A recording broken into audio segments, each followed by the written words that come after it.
good evening, and thought I'd do a Saturday evening vlog. I'm going to incorporate a few subjects which I thought you may find interesting, and if not, I apologise, but I'm going to talk about them anyway. And I've had permission to have a drink in the vlogs, right? I'm not copying WXPM. I've had permission, so the copyright has been lifted. And the snob that I am, Graham didn't fetch him the other day, so I had to go and fetch my own. 4.8%. Tesco. So yeah, so we've done about 300 responses to each other. Someone in the comments in one of your videos, I think, Graham, said, why didn't you just call each other? Yeah, you could just go around the corner, knock the door, but where's the fun in that? Anyway, some very interesting chats and information, and you know, about the Hulking Cemetery, haunted, and sensitivity and stuff like that. And I'm just going to touch on it briefly. The sensitivity bit, you know, for mediums and sensitives, I can't feel anything. I've said this before, but that cemetery, I've always felt, how can I put this, when you go through the gates, if anybody ever goes there, you'll feel different. And that's true. I tell you how I feel when I walk in. I feel awkward and I feel unwanted. Just like a pressure, awkward and unwanted. But in regards to feeling any paranormal, no. But I just get that feeling there of it's like its own weather climate, and it's like, it can be cold, but it's icy cold there, like it's unnatural, and I feel very uneasy and awkward and unwanted, as I say. Anyway, just to touch back, watching your video, response, Graham, and you were saying about how I said in my response, I'm getting confused here with all these responses. You're better on your own, and it is true that, because without being disrespectful, you know, to other paranormal investigators who were there with, you know, no mucking about, there to investigate, but people need to, who are not sensitive or mediums like myself, you got to respect that someone who is, we don't know what they're feeling, you know, because there's an added pressure. If you go into any investigation and people know you're a medium or you're a sensitive, they'll go to a place thinking, you know, it could be 6 of you, and everybody be saying, "Oh, he's a sensitive, he is. Be good stuff tonight. You watch this. He's always got them, you know." So there's a bit of a pressure on the person who's a sensitive, and they might think to themselves, "Bloody hell, they all know I'm a sensitive," and you know, they'd be expecting for me to feel things and, you know, whatever, and sense things. And as you said in your video, Graham, and like I said before, if a busload of people got off a bus and walked into that cemetery, those spirits or whatever are going to think, what the bloody hell, you know, get a bit intimidated. And they just sort of back off into the darkness out the way. And then of course the people expecting to see or feel or whatever, nothing happens. So that can happen. It's just unnecessary pressure. So you're better on your own. But as you said, if we were to do an investigation together, we've done one. Again, I've had things in my videos when I'm with you, and we're not doing nothing paranormal. It's a walking video or whatever. Our duo, the Denby duo, and things have happened. It never happened to me on my own. You draw it in. And I was saying in a comment, it will get stronger, because the more you visit, say, Hulking, the more they get used to you, if that makes sense, and you get used to them, and it might get stronger. They might get too clever and try and push, but and your senses will get stronger because you're using them. You'll build up on it. It's like playing the piano. You might be rusty, but if you play every day or you play once a week, you're going to get better. I guess you know what I mean. But I think myself, if we did an investigation together sometime, whatever, I think my role in the investigation would just be to film it, not to get involved in it, not to interfere, because you need to concentrate on what you're feeling, what you're sensing, and I just film it like a cameraman. You don't know I'm there really. I think that would be my role. And somewhere like Hulking, no need for hours of it. Go in, 20-30 minutes and out. If it worked and that. Anyway, we could do that one day, whatever, in the future. On to something else now. Something similar linked.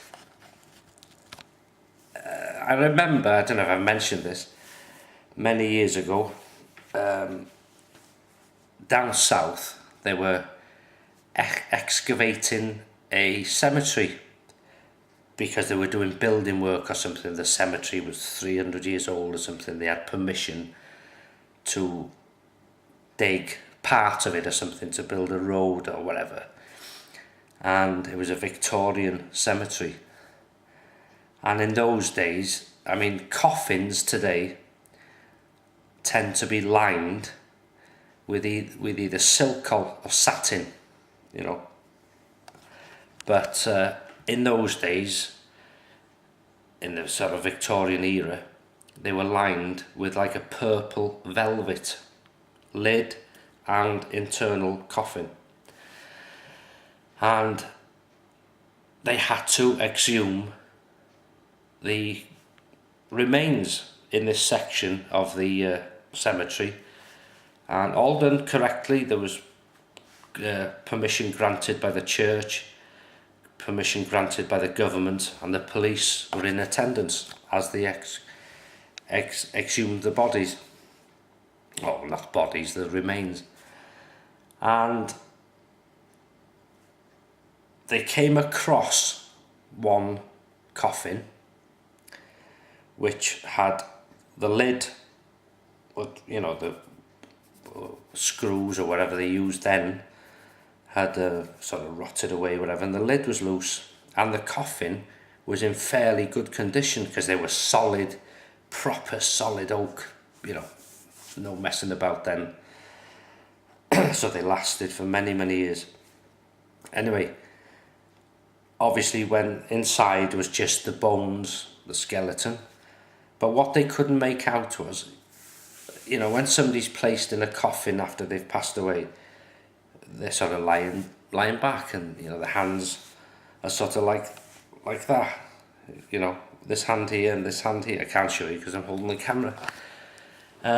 But this skeleton had sort of turned like that, and its head like that, and its arms were here. So one of them said, hang on, that's funny, because when they're placed in, they're flat. So how has it moved? Now they do move a bit when the body deteriorates and... I forgot the proper word for it now. Anyway, you know, when it sort of, all the flesh disappears.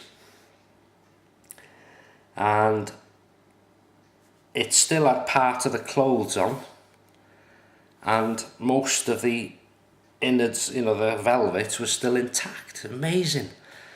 But what they found was, which they were worrying about, was the lid had all the velvet ripped and indentations in the wood as if it'd been scratched.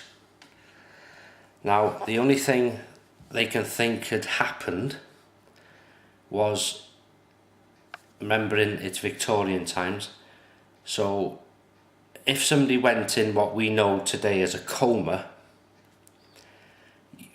your body shuts down basically. It's a safety. If something's seriously wrong with you, the body shuts down. It sort of knocks you out and concentrates on repairing whatever's wrong or whatever. Anyway, in those days, you must remember, they didn't have the equipment, the technology, the knowledge we have today. Whereas you'd be in hospital today, monitored, and breathing would be helped and all that sort of stuff to bring you through the coma. But then, if someone went into a coma, you could hardly see them breathing. They would just be sort of still, silent, and they were presumed dead and buried. And of course, when they came round in the coffin, they must have, you know, really gone berserk, and nobody could hear you down there. And it's a horrible thought, and that's the only explanation. So that was a one-off find, but how many more in the Victorian era had been buried alive, basically? Because the knowledge wasn't there. It's, you know, I thought that was fascinating, but terrible. What else was I going to say? Oh yeah, I was talking with my mam today. Mam, mum, whatever we call them, mam here. My mother, and had a bit of dinner with her, as I have done most days over the last few weeks after work. And she was saying that, what would it be to me? My great uncle on her side,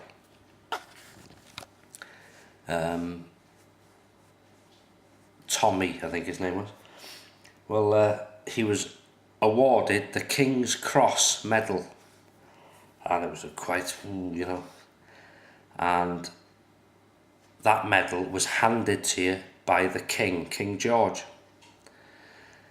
and he was coming.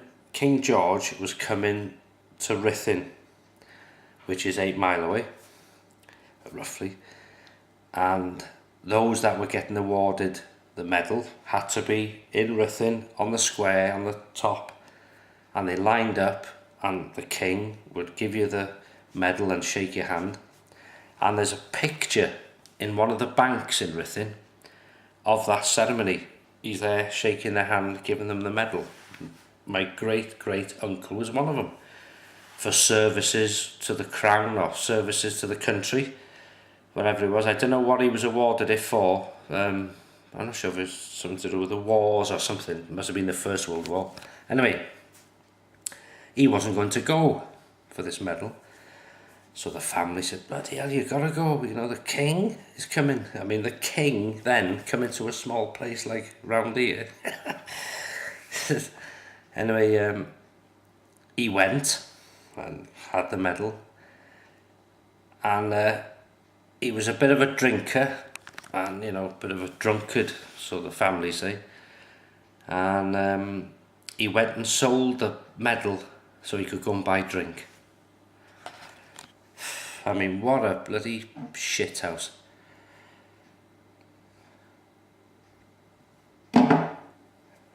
What a shit house. You don't do things like that. Awarded a medal from the king and go and flog it to buy a few cans. Oh dear. Must run in the family. Anyway, one little last point of interest. I hope I'm not boring you. Boring you. Can't talk about. John Lennon, if you remember, member of the Beatles, big famous and all that. Well, John Lennon's wife, one of them, Cynthia Lennon, lived in the town of Ruthin, and she lived in Castle Street for a time, and they had a son, Julian Lennon, and he went to private school in Ruthin, and he was a loud man, bloody big, well, boy, whatever he was then. If you've seen him, he was a big guy. Anyway, he had a singing contract because of his name, I think, his father's name. And Cynthia, at one point, lived in the village I delivered to. And after John died, Paul McCartney used to come and see her. And this was told to me by one of the locals who's lived there from when she was born, and she's in her late 60s, early 70s now, and remembers him coming. And because Paul, when he visited Cynthia, stayed for 2 or 3 days or whatever, and he absolutely loved coming to stay, because when he was in London or anywhere in the world, he'd be hounded for pictures and autographs and all this sort of stuff. But when he came there, a lot of them, because they were old or whatever, didn't know who he was. I mean, some did, but even they wouldn't go near him, they wouldn't approach him. And just left him to it. They just thought, oh, Paul McCartney, bloody hell. And that was it. But he was left alone. And he used to go to the local pub for a drink. And he used to say to Cynthia that he loved coming there because he felt normal, like we do, just go for a pint. He wasn't hounded. He didn't feel famous just for those few days. It's just normal. And, interesting, isn't it? You'd never think of these things. If you ever have chats with people, old people who've been in an area for donkey's years, they can tell you some stories of, I thought it was just interesting. Anyway, she's since moved away or whatever. I'm not sure she's dead now, is she? But Julian, I think he moved to London or whatever, or America or somewhere. And that's the end of that. So that is it. Going on. So Saturday night, have a good weekend. I may see you tomorrow, I don't know. But if I don't, I'll catch you in the next video. So thanks for watching, and I'll speak to you soon.